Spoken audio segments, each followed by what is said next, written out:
Hello, class. Chris Bolschweiler presenting here, and today we're going to talk a little bit about sentiment analysis. We'll give just a brief overview of the concepts and selected techniques. It was really a fun topic to research into. So the term sentiment is basically thought of as a thought, view, or attitude, especially one based mainly on emotion instead of reason. Sentiment analysis is also known as opinion mining. It is the use of natural language processing and computational techniques to automate the extraction or classification of sentiment from typically unstructured text. Some motivation behind why sentiment analysis is used. As used for consumer information, it's very helpful for the public to be able to read product reviews. Also, at a marketing level, it helps businesses understand trends in the marketplace and also consumer attitudes, or how we feel towards a particular product or service.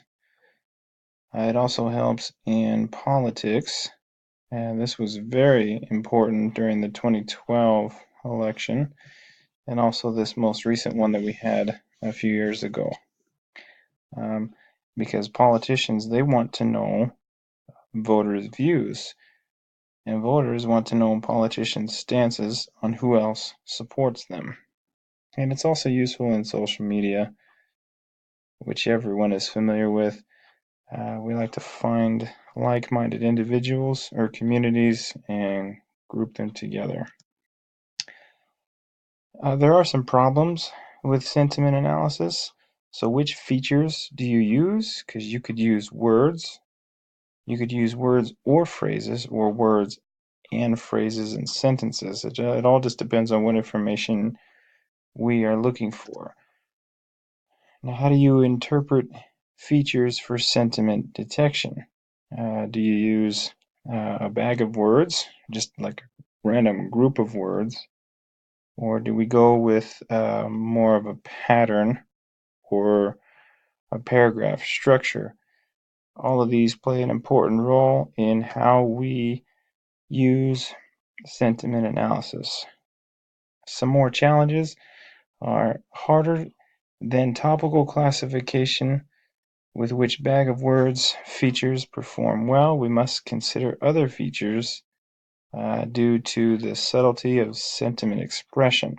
So how do you program an AI or a software to discern irony or different type of tone within the text? So we'll talk about that a little bit later. Expression of sentiment using neutral words. Depending on how you program your AI or your software, there might not even be such a thing as neutral words. There might only be positive and negative, such as if you're reviewing a product or a service, you're generally either going to be positive or negative in your feedback or your review.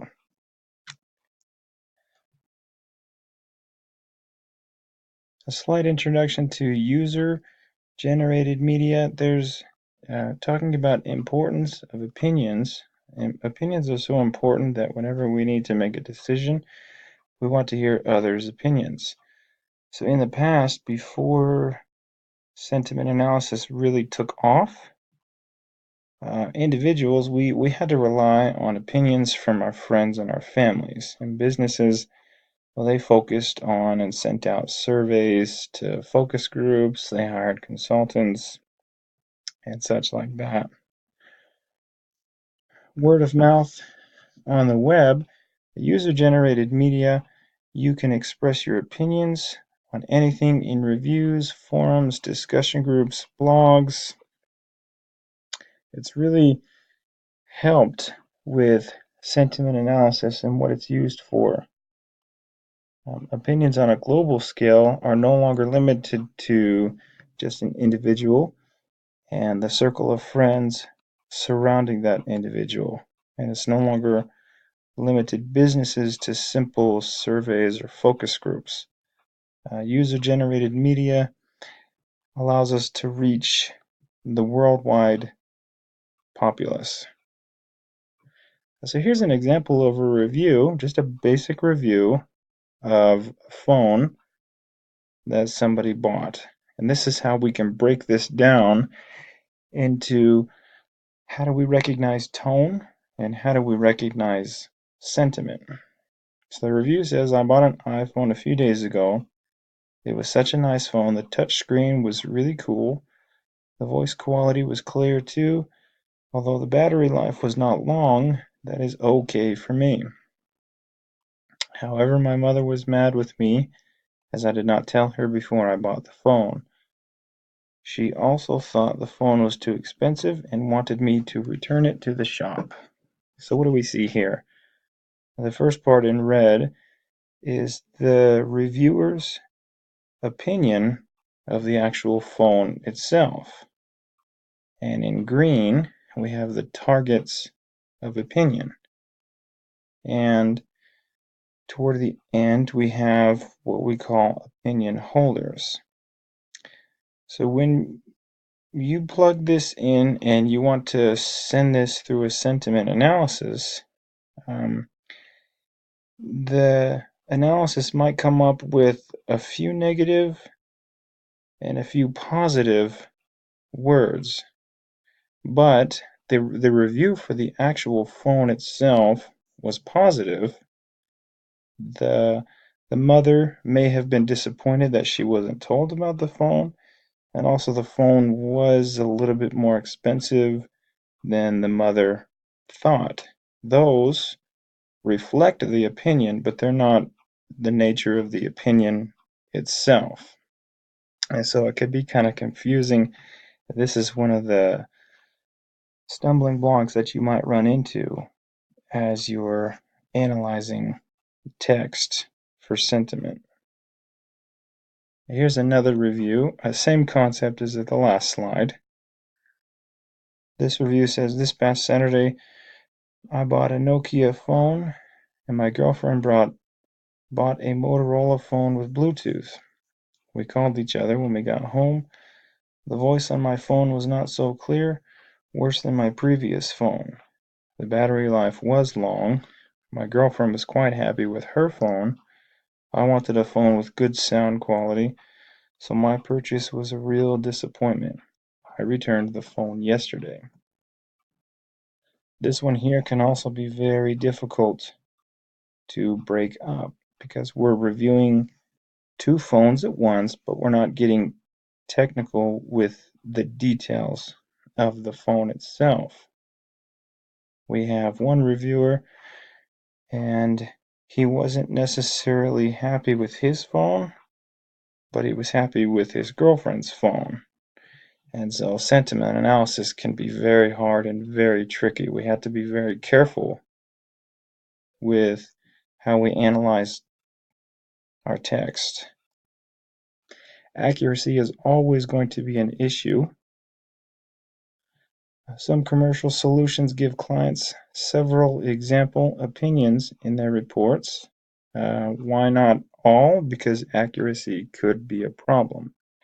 How do we determine the precision? How accurate are the discovered opinions? We also have to make sure that what we are reviewing is accurate. If we're reviewing this particular product or service, does the review actually correspond and correlate to that product or service? Some easier and hard problems with sentiment analysis. Reviews are easy because reviews directly relate to the object or entity that they are reviewing about. Forum discussions and blogs are harder because they're not necessarily talking about a specific object. Objects are not given, and a large amount of noise. There's a lot of traffic coming in and out of forum discussion boards and such like that.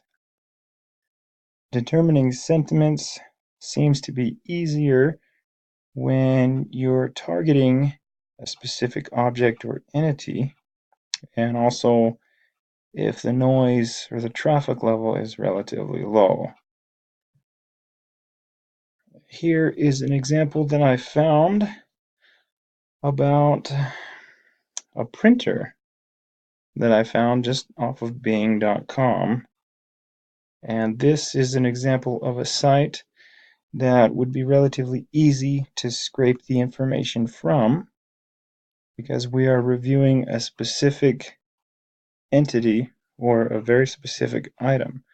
Now we can plug this information in, and we can use this to determine whether the printer has mostly good reviews or whether the printer has mostly negative reviews.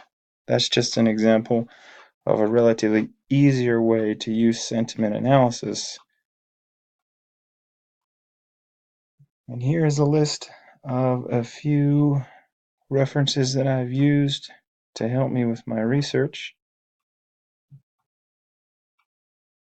And thank you for listening, and I hope this helped give you a better idea of what sentiment analysis is and what it's used for.